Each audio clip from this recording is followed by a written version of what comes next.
Hello and welcome to my channel. Bonsoir et bienvenue sur ma chaîne. My name is Muriel and this evening I will be talking about all the books I read in the month of January. And I read a lot of books. Well, for me at least. Maybe some people manage to read even more than that in a month, but I haven't read this much in a single month in I don't know how many years, honestly. I read in total 12 books. Or I mean, technically 14, if you count the fact that, so the editions I have of A Song of Ice and Fire, A Storm of Swords, and A Dance with Dragons are divided into 2 tomes. So 14 physical books, but I guess technically 12 books, if that makes sense. First, I'll go in chronological order. I started the year off with some graphic novels. So, at the end of December, I'd started Y: The Last Man, which I thoroughly enjoyed and I plan on continuing. In fact, I got the second volume, but I wanted to start a few graphic novel series, so I started something called Sex Criminals, so volume 1. One Weird Trick. The title is a bit silly, and the story's weird and whimsical. You've got this woman and this man who meet, and they realize that when they orgasm, they freeze time. And the woman works at a public library. She loves reading, she loves books, I can relate. But unfortunately, the local bank wants to buy the library out, and she's really upset at this, and there's a financial crisis going on. So they get together and they decide they're going to rob the bank so they can buy the library back and all the books back, which I kind of like that. It's a bit Robin Hood-ish, but for books and people who love books, I like that. But so yeah, they have sex and they can freeze time when they orgasm. And then there's this whole thing about their lives and how they grew up. It's very funny. I mean, it's touted as being very sex positive and that whole pseudo-political message. I'm not sure about that. It is pretty frank about that topic and I enjoy that, but it's just funny, it's whimsical. I'm very curious to see where this is going to go, so I already bought the second volume. I'm definitely going to continue with this series. The art style isn't specifically my thing, doesn't bother me either. It's just, whatever, but the story's good. And then I started Monstress. And this, oh wow, this is, well, artistically, aesthetically, this is magnificent. This is exactly my kind of graphic novel, of art style for a graphic novel. It's just so ridiculously beautiful. I mean, you can see definitely the Japanese influence, and I think, the artist, Sana Takeda, is probably Japanese. So you can definitely see East meets West in the art style, which I really love. And there's influence from, they say Art Deco, but I want to say it's more Art Nouveau than Art Deco, but okay, whatever. And there's steampunk, and it's fantasy. The story is fantasy with elements of steampunk. Basically, the story centers around this young woman. She's the main character. She lives in a world where, actually, I think it's led by women, or females mostly. I haven't seen many male characters so far. I mean, I have seen some, but it seems that everywhere is sort of matriarchal and women lead. So in her world, you have like 2-3 different species. You have humans, you have arcanics, and you have ancients. But basically arcanics are hybrids between humans and ancients. Ancients are basically therianthropes, animalized humans. And I mean, you've got winged people, bird people, you've got feline people, you've got kind of what looks like kitsune. That's definitely Japanese influence. Fox people with like 9 tails, so kitsune, I'm going to call them that. And the humans are led by, at least part of the land is led by this faction of, I mean, they call them witches. They're also priestesses, but they're actually scientists, and they use the magic from the arcanics or the ancients to do things. It's pretty elaborate world building, actually. I'm pretty impressed. And there's a lot of information given. There are these little chapters that kind of serve as exposition. But it fits pretty seamlessly within the rest of the narrative, so I really enjoyed those. And then also you have, this is really quirky, but I like that, talking cats. So cats in this universe are, I mean, they have the shape of a cat, though the number of their tails varies according maybe to age or wisdom, not sure yet. And cats are seen as these very wise but, shifty creatures. You shouldn't trust cats. They have their own society and their own goddess. You've got a talking cat following the main character. Very sassy. I love that. That's very manga-esque, I guess. What I would associate with the cartoons, the anime style cartoons I would watch as a little girl. And I guess in the vein of Pokemon, I was thinking, but, like Meowth, it kind of reminded me of that. So you got talking cats. And the main character, so she's arcanic herself. And so there are these other beings, which are supposed to be gods, deities, deified ghosts. These massive creatures with lots of creepy eyes, and she harbors one of these monstra. The plural is monstra, the singular is monstrum. One of them is living inside her, and there's this battle to control the monstrum, and I'm not going to go into too much either. It's really elaborate world building. I thoroughly recommend this if you enjoy fantasy and stuff that's a bit different. The art style is beautiful, like I said. I'm really looking forward to continuing this series.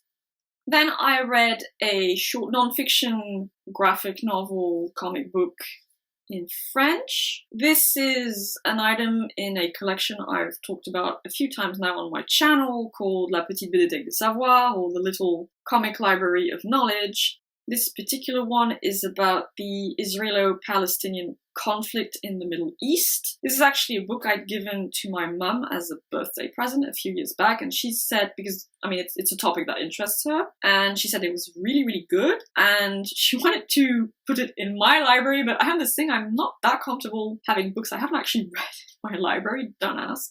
So I decided, you know what, might as well read it.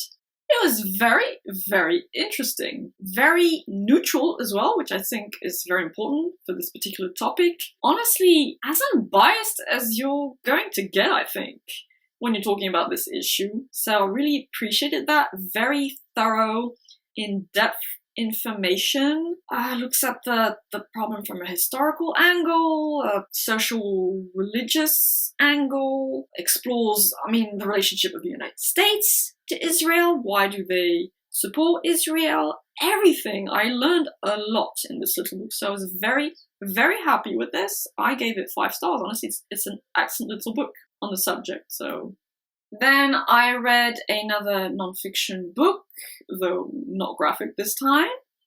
Ce que les oiseaux ont à nous dire. This was a Christmas present from my best friend. He knows that I love birds.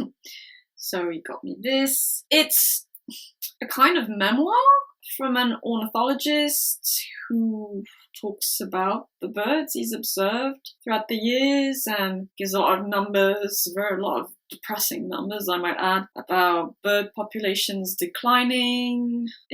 This takes place in France. In France and around the world. And just talks about his passion for birds and observing birds and lots of little anecdotes about different species. There was one about corvids, which always makes me happy. It was nice. Nothing incredible, nothing great about it either. Just a nice little quick read about an ornithologist's passion for birds. Then I read The Great God Pan and Other Stories by Arthur Machen. I just made a review video for this. I won't go into too much detail. I bought this a bit on a whim. I bought, At the Mountains of Madness in the same collection by H.P. Lovecraft. I saw that this existed and I was like, well, sounds interesting. It seems also to be in the weirder subset of horror fiction and classic horror as well, so why not?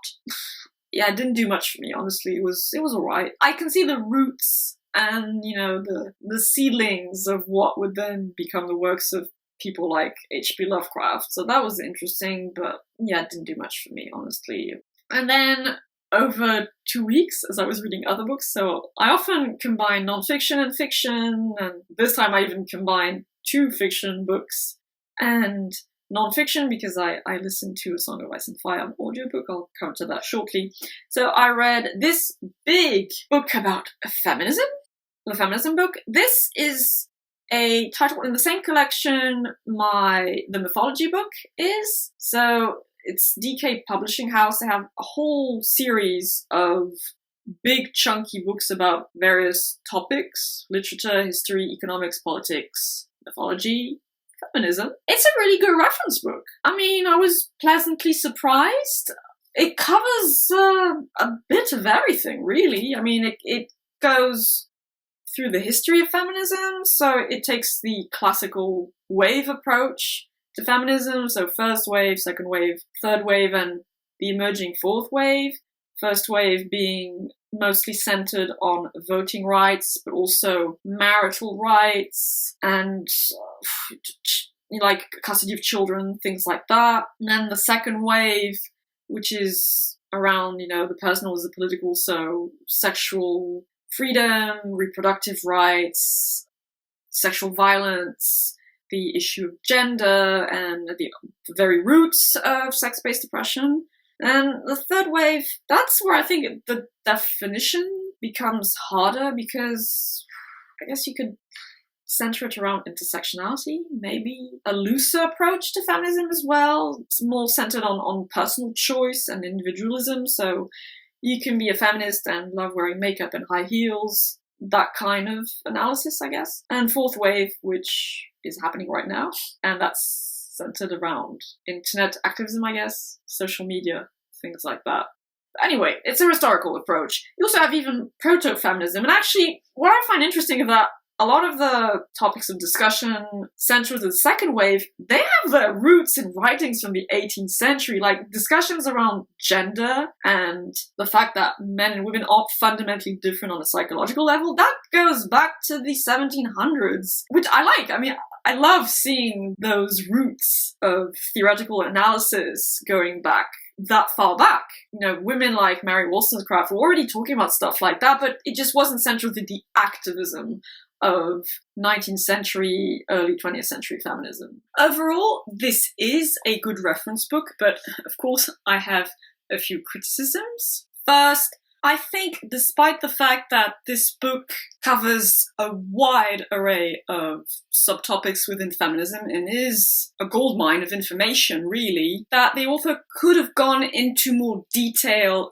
for some specific subtopics. For example, there was a page about anarchist feminism that didn't really actually explain what it is. How does it differ from Marxist feminism or radical feminism? There's like a 4-page spread on Marxist feminism, and then one little page titled Anarchist Feminism that only really talks about the historical aspects of it. So, for example, the role of female anarchist movements in the Spanish Revolution of the 1930s. So that was disappointing. Or another example is radical feminism, which is a pretty massively important part of second wave feminism overall, only gets also a page, and that page talks about abortion rights. Radical feminism is an entire theoretical framework of critical analysis within feminism. It's about much, much more than abortion rights. Now, on the other hand, there's a whole section of the book about the second wave, and a lot of the themes explored during the second wave are intrinsic to radical feminist theory as well. But if you're going to have a specific section with the title Radical Feminism, then I would expect, just more information about it. What are its core philosophical, theoretical tenets? The great figureheads, like she did for, Marxist feminism. So that was a bit confusing and disappointing. I would hope that anyone who picks up this book and isn't prior to that familiar with feminism would seek out complementary information if they feel like they're lacking something. But I'm worried that because of a certain slant the author takes in the book, I'll get to that in a second, people will think, that's not that interesting, or that's not that good. I'm not gonna look any further into this, and that might be based on false or lacking information. So, Second, and this is more of a minor quibble, I do think while overall the author did a really good job of presenting the subject, she did have a slight bias in favor of a particular flavor of feminism, shall we say. Very, very slight bias. It's not that bothersome, but yeah, I did pick up on it. By that I mean I do believe that in the tone of the book, in the way some subtopics were addressed or criticized, I would say she does have more of a, what, at least in the Anglo-Saxon world, I think, would be called liberal feminism, and things of the, let's say, woke/SJW variety, just very slightly. And so her treatment of subjects like second wave feminism or even elements of radical feminism, I felt were slightly too harsh or not entirely justified in the way she presented and analysed certain things. So, again, a minor quibble, but I thought I would mention it. And then, of course, I reread by listening to the audiobooks A Song of Ice and Fire. So I'm not going to take them out because, well, I mean, you can all see them, they're right there. Before I get to my experience with the audiobooks specifically, I'll also mention that I reread A Clash of Kings, the graphic novel, Volume 1, and then I read for the first time Volume 2. And I really, really, really want Volume 3 now, but I'm going to have to wait for a year. I don't know. It's a really good adaptation. It really is. Very good art style, and it's a great adaptation. Like, for those who were, like me, horribly heartbroken by the massacring of the books done by, not HBO specifically, but the scriptwriters, D&D, this is the alternative we can pin our hopes on, because it's a very good adaptation. I mean, I really hope that they're going to adapt all the books. I don't care how many years it takes, but it's really good. So yes, I reread, it feels weird to say reread because I listened to them, but I know it's technically called rereading them, A Song of Ice and Fire on audiobook. It's the first time I've ever listened to an audiobook, so that was a neat new thing to do. I enjoyed the experience, actually. I know some people have an issue with the narrator, I mean the reader, Roy Dotrice, who is deceased now, I believe, because some of his voices, especially for female characters, are a bit cringeworthy. I mean, I get it, but I don't know, it didn't bother me that much either. Perhaps it's because I don't have anything to compare it to, so I don't really have a standard for what is good audiobook reading. But it was really good. The interesting thing is, I noticed that while, yes, I can do something else while I'm listening to the book, like drawing, anything that requires a bit more attention actually does distract me from listening to the content. So sometimes I had to rewind it because I missed some bits of dialogue, some bits of descriptions, and I was a wee bit lost. So it requires less focus than actually sitting down with the book and reading it, but you do need to be somewhat focused on it as well. Or maybe it's just me, I can tune out sound very easily, so maybe that's just a me thing. But it works with loose focus activities, is what I'm going to call it, like drawing, that works, or I don't know, walking around or putting stuff away. But actually, even playing a game on my computer, it doesn't really work that well. I mean, I did it anyway, but it doesn't work as well. You do need to focus a wee bit on what you're actually listening to. So that was an interesting thing to learn, and I'll keep that in mind for future audiobooks. I definitely want to do this with other books in the future. Probably not regularly, but I'll probably reread the Assassin trilogy by Robin Hobb to potentially move on to the following books in the realm of the Elderlings series. So I might do that on audiobook. I think that's a neat alternative. So yeah, I'm happy with that experience. I didn't mind Roy Dotrice's weird female voices, and I know he does get his voices / accents muddled up a bit, like in A Dance of Dragons. I was like, no, you changed the voice for that character. I mean, okay, yeah, but it's a minor quibble, for me at least. It was alright. I mean, maybe in the future, if I listen to stellar audiobooks, I'll be a lot more critical of less than great performances, but so far, I was really happy doing that, so. It's now the only series of books I've read 3 times. No, I think that's right, yeah, 3 times. But that's it now. I will not be rereading the books until The Winds of Winter comes out, if it ever comes out. Fingers crossed. But now I'm putting it aside for now and moving on to other things. So yeah, I read a lot of books in the month of January. In fact, on my Goodreads page, it says I'm already like a few books ahead of the schedule I chose for this year, because I set as a reading goal 70 books, but at this pace, I'm gonna go way beyond that. So I'm happy about that. For the month of February, yeah, I'm gonna have also a few books, not as many as 12, but I'm happy I have a good reading pace again and lots of exciting titles to look forward in the future. In the meantime, I hope you will have a lovely day or evening. I shall see you in the next video. Until then, bye bye.